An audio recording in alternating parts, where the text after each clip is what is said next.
Hi, it's Mike Panja, and today we're going to make curried chicken breast. And that's because a subscriber, Daniel Boyd from Colorado, requested a chicken breast recipe. So that's what we're going to do. This one's for you, Daniel. Here are the ingredients we'll use to make our curried chicken breast. Start by unpacking your frozen peas so they can start to defrost. Then take your onion and take a thin slice off of each end.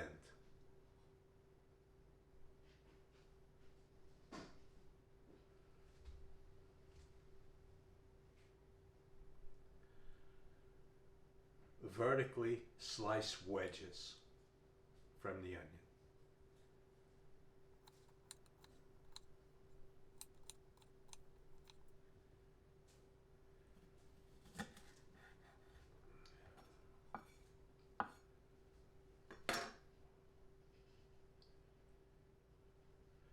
Now prepare 1 cup of chicken broth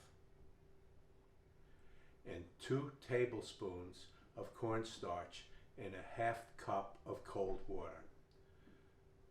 Stir it with a fork so it dissolves. Leave the fork with the cornstarch because we're going to use it again later. Now spread out a piece of clear plastic wrap on your work surface.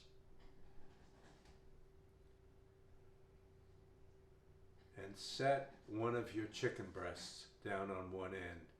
Pull the other end of the wrap over the top. And now pound the chicken with either a mallet or a tenderizing mallet using the flat side. I use a carpenter's mallet, that's just me. Flatten it to about 1/4 inch thick. Now look very closely at the piece of chicken, and what you want to see is the direction of the meat fibers, because when we do finally cut it, we want to cut across the fibers, not in the direction. You want to cut strips about 1/2 inch wide in the chicken, but that'll make some of them very long. So cut across and see that nothing is longer than about 2.5 inches. Now add some of your cooking oil to your pan. I'm using a carbon steel wok, well seasoned, but you can use any large skillet. Put the oil in, rotate it around so you coat your pan, not cut your pan, God. Coat your pan with the oil. In goes the chicken.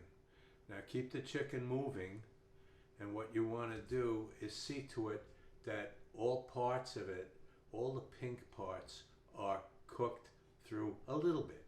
Don't worry about undercooking it because this is a twice cooked process. In the end, they're going to be cooked again.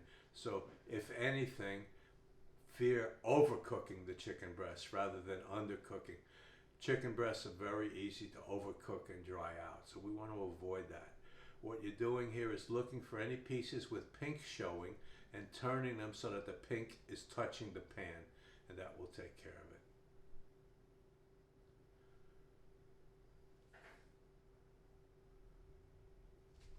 Once you've dealt with all the pink, you can scoop the chicken out and put it aside.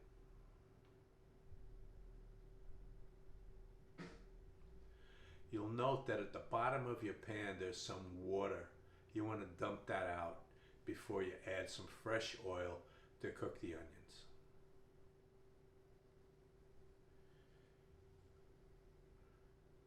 Now stir the onions to coat them with oil, and you want to cook them until they start to be transparent.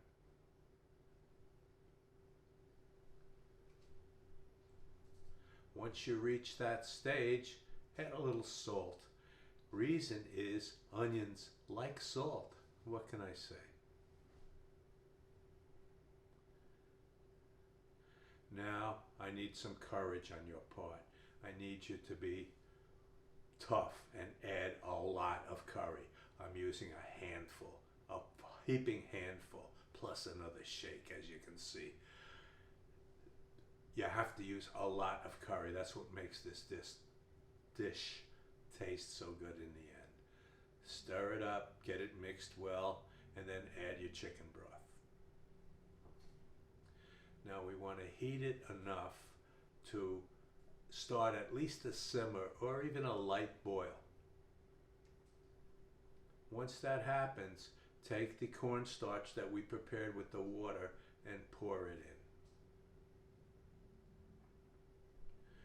Within a minute or two of stirring and heating, you're going to see it start to thicken.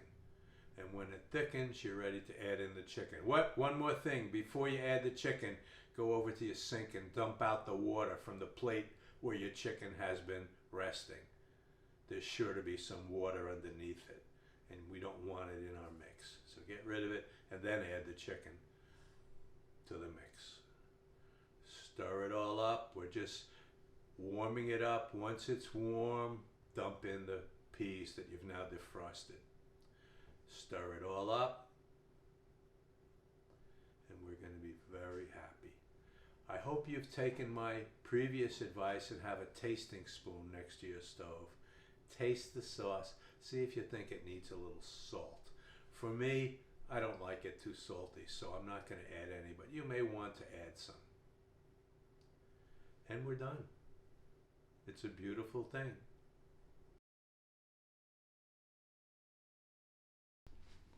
Well, it's been great. It's been fun making this recipe. I've eaten a lot of curry chicken lately as I tuned it up and adjusted it and got it just right.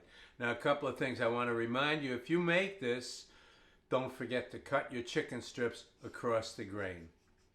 Number two, very important that you have faith and courage and put in enough curry powder, a heaping handful. Don't worry, you can't overdo it. Put in plenty, it'll be just right. The other thing you ought to do if you haven't done it is subscribe. I'm not going to hit it anymore. I've said it enough. Please subscribe if you haven't done it. You might want to give me a like also if you really like it. If you don't like it, don't do it. In fact, I could even tolerate a don't like if you really don't like it. And maybe you'll put something in the comments about why you don't like it. And then we can correct it. Speaking of comments, like Daniel did, anything you want to request, anything you'd like to see, anything you've made and maybe you've adjusted it. I like to hear about it. I like to hear what you've done. So you have the comments. You also have my email. If they had email, I guess that would be good too. You'd hear it coming in. But we don't have that yet. We have email. It's chefmikepanja@gmail.com. Well, thanks for watching, and I look forward to seeing you again next time.